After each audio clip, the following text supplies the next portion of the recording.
Friends, आपका हमारे channel पर बहुत बहुत स्वागत है। आज का वीडियो काफ़ी इन्फॉर्मेटिव होने वाला है क्योंकि हम बात करेंगे क्वालिटी पावर आईपीओ के बारे में। ये एक पावर सेक्टर की कंपनी है जो पावर जनरेशन, ट्रांसमिशन, डिस्ट्रीब्यूशन से लेके ऑटोमेशन सेक्टर तक पावर सॉल्यूशन प्रोवाइड करती है। काफ़ी इंटरेस्टिंग रहेगा क्योंकि गवर्नमेंट का जो ऑटो फोकस है वो कहीं ना कहीं पावर सेक्टर पर है और ग्लोबल जो है वो भी कहीं ना कहीं पावर और ग्रीन एनर्जी पर फोकस्ड है। तो इस सेक्टर की कंपनीज में रिसेंटली भी काफ़ी अच्छा खासा उछाल देखा गया था।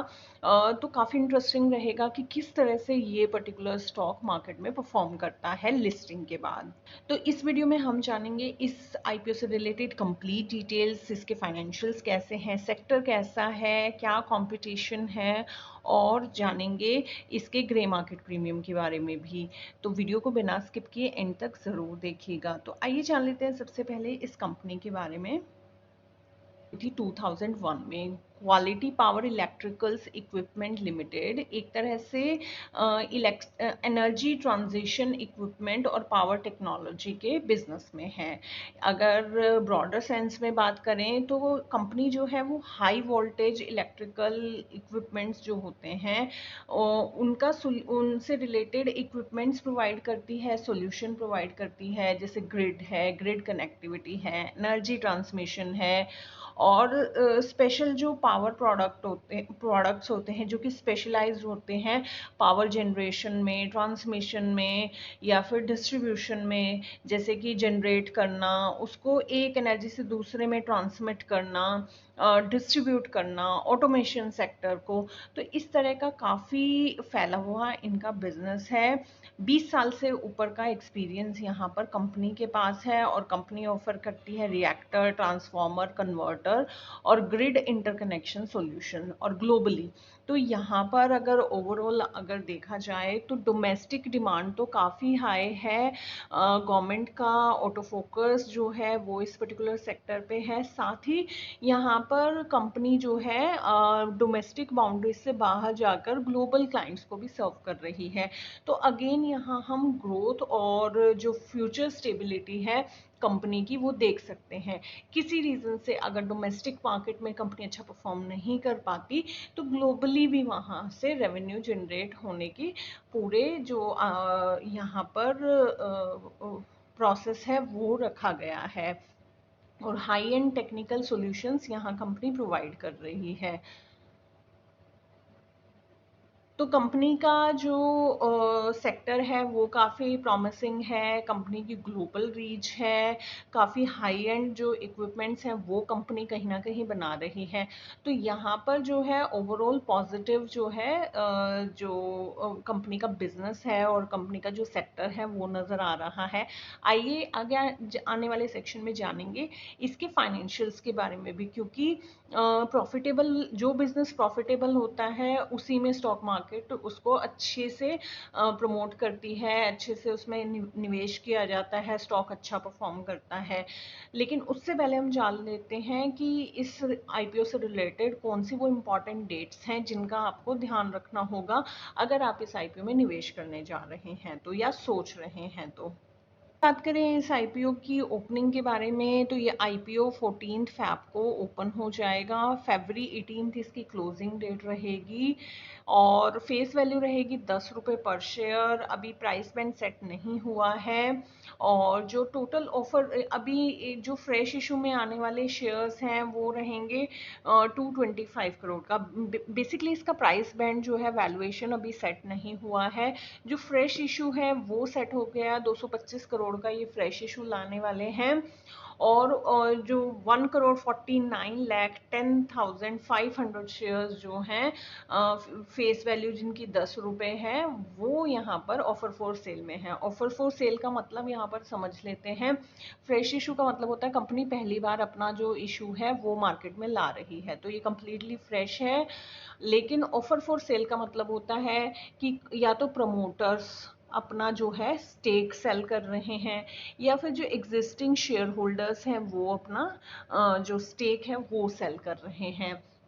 और जब भी स्टॉक जो शेयर है अपना स्टॉक है सेल किया जाता है, तभी किया जाता है जब या तो प्रॉफिटेबल बिजनेस ना हो या फिर अपनी जो कैपेसिटी है शेयर होल्डर्स की वो कहीं और शिफ्ट करना चाहते हो। तो यहाँ पर हमें देखना होगा कि शेयर होल्डर्स या प्रमोटर्स जो हैं वो यहाँ से एग्जिट क्यों कर रहे हैं। और ये एक मेन स्ट्रीम आईपीओ है, तो इसकी जो लिस्टिंग है वो एनएससी और बीएससी दोनों ही एक्सचेंजेस पर। अलॉटमेंट डेट रहेगी वेडनेसडे फरवरी 19 और रिफंड्स इनिशिएट हो जाएंगे फरवरी 20 को। अगर ये आपको आईपीओ अलॉट नहीं होता है तो आप 21 को चेक कीजिएगा, तो 21 को भी जो रिफंड है वो आ सकता है। और डीमैट में अगर ये आईपीओ अलॉट हो जाता है तो आपके डीमैट में शेयर्स क्रेडिट हो जाएंगे फरवरी 20 को। लिस्टिंग डेट रहेगी 21 फरवरी। तो ये थी कुछ इंपॉर्टेंट डेट्स इस आईपीओ से रिलेटेड। अब देखना होगा कि ये जो शेयर्स हैं वो मेजरली किसको ऑफर हुए हैं। तो मेन स्ट्रीम आईपीओ है और रिटेल को इसमें सबसे कम क्वांटिटी में रखा गया है। तो सबसे कम कोटा जो है रिटेल सेक्टर को दिया गया है और जो सबसे ज़्यादा शेयर्स हैं इन्होंने ऑफर किए हैं 75% क्यूआईबी को। क्यूआईबी निवेशक कौन होते हैं? क्यूआईबी निवेशक होते हैं हमारे म्यूचुअल फंड्स, हमारे इंश्योरेंस कंपनीज। तो ये बड़े इन्वेस्टर्स होते हैं।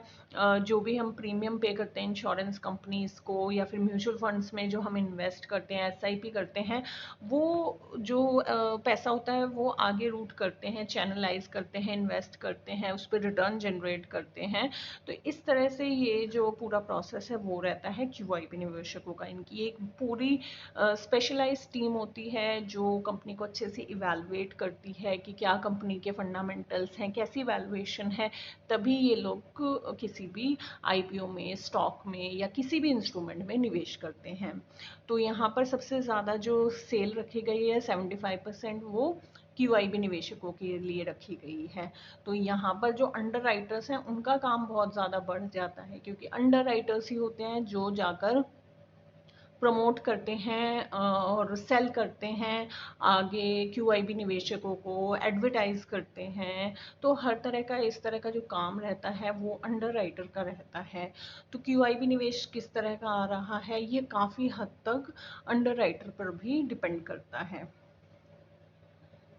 उसके बाद 15% यहाँ पर जो है शेयर्स रखे गए हैं हाई नेटवर्थ इंडिविजुअल्स के लिए।